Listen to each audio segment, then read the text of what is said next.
Hi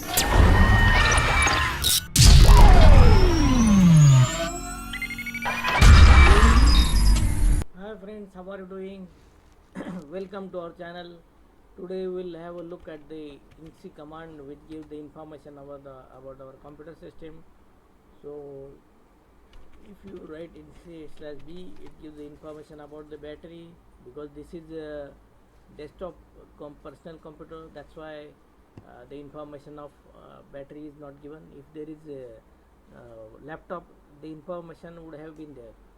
And if you write Inxi/capital C, it will give information about the CPU. Then again, if you give